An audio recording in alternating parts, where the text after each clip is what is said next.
Welcome back guys. আর আজকে আমি চলে এসেছি আরও একটা ইনফরমেটিভ ভিডিও নিয়ে। এখন আমি আছি লোক আদালতে। অনেকেরই লোক আদালতের ব্যাপারে ধারণা নেই, তাদের একটু বলে দিই।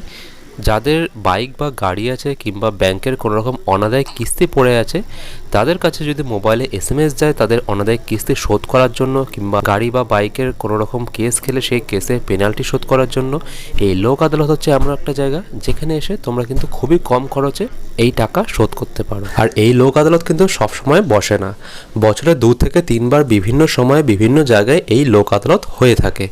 আগামী লোক আদালত যেটা রয়েছে সেটা হচ্ছে 13ই মে, মানে আর কিছুদিন পরেই। তাই যাদের এই ব্যাংকের অনাদায়ী কিস্তি কিংবা বাইক বা গাড়ির কোনো রকম পেনাল্টি শোধ করার বাকি আছে, তারা কিন্তু তোমরা এই দিনে গিয়ে লোক আদালতে টাকাটা শোধ করতে পারো। আমি তোমাদের ওয়েবসাইটটা দিয়ে দিলাম, এই সাইটে গিয়ে তোমরা তোমাদের পেনাল্টির কপিটা প্রিন্ট আউট করে নিতে পারো। আর এই প্রিন্ট আউটের মধ্যে কিন্তু তোমাদের সমস্ত কেসের ডিটেলস, তোমাদের সমস্ত রকম পেনাল্টির যে যাবতীয় তথ্য সমস্ত কিছু লেখা রয়েছে। আর এই প্রিন্ট আউট নিয়ে গেলেই লোক আদালতের স্ট্যাম্প মেরে তোমাদের পেনাল্টি অ্যামাউন্টের 40 থেকে 50% ওনারা লিখে দেবে। তবে টাকা কিন্তু ওনারা সেদিনকে নেবে না, তোমাদেরকে 1 সপ্তাহের মতন টাইম দিয়ে দেওয়া হবে। প্রিন্ট আউট নিয়ে তোমরা কলকাতার যে কোনো 25টা ট্রাফিক গার্ডের মধ্যে একটা ট্রাফিক গার্ডে গিয়ে তোমরা টাকাটা জমা করতে পারবে। যেমন আমার এই ক্ষেত্রে পেনাল্টি অ্যামাউন্ট ছিল 1000 টাকা, আমাকে ওনারা লিখেছিল 300 টাকা। তো 300 টাকা কিন্তু আমি পরে আমাদের যে ট্রাফিক গার্ড সেখানে জমা দিয়ে এসেছিলাম। আর যদি তোমাদের কোনো ডকুমেন্ট সিজড করা থাকে, তোমরা কিন্তু ট্রাফিক গার্ডে গিয়ে বললেই ওনারা সেই সিজড ডকুমেন্টটা তোমাদেরকে ছাড়িয়ে দেবে।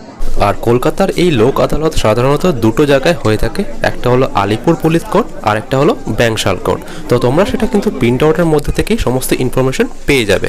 আমার এই ক্ষেত্রে পড়েছিল আলিপুর কোর্ট, আর প্রিন্ট আউটের মধ্যেই কিন্তু বেঞ্চ নাম্বার এবং রিপোর্টিং টাইমও তোমরা পেয়ে যাবে। তবে সবসময় চেষ্টা করবে 10টা থেকে 10:30টার মধ্যে যাওয়ার, কারণ অনেকটাই লাইন পড়ে।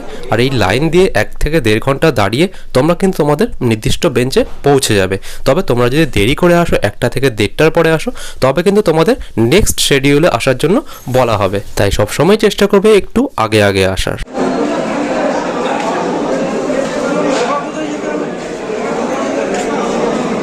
আর এই মুহূর্তে দেখতে পাচ্ছ আমি ভেতরে ঢুকে গেছি। আমার বেঞ্চ নাম্বার যেহেতু 1, আমার যে বেঞ্চ নাম্বার সেটা কিন্তু গ্রাউন্ড ফ্লোরেই। আর এখানে কিছুক্ষণ লাইনে দাঁড়ানোর পর আমরা আমাদের কাজটা সেরে নিলাম। সো চলো, আজকের জন্য এতটাই। আশা করি তোমাদের ভিডিওটা ভালো লেগেছে, ইনফরমেটিভ লেগেছে। আর একটু যদি ইনফরমেটিভ লেগে থাকে ভিডিওটা, একটা লাইক করো, আমার চ্যানেলটাকে সাবস্ক্রাইব করো এরকম আরও ভিডিও পেতে। আর কমেন্টে জানিও কেমন লাগলো। আর হ্যাঁ, কোনো রকম কোয়ারি বা কোশ্চেন থাকলে তোমরা কিন্তু সেটা করতে ভুলো না। তো চলো, দেখা হচ্ছে পরবর্তী কোনো ভিডিওতে। ততক্ষণের জন্য টাটা।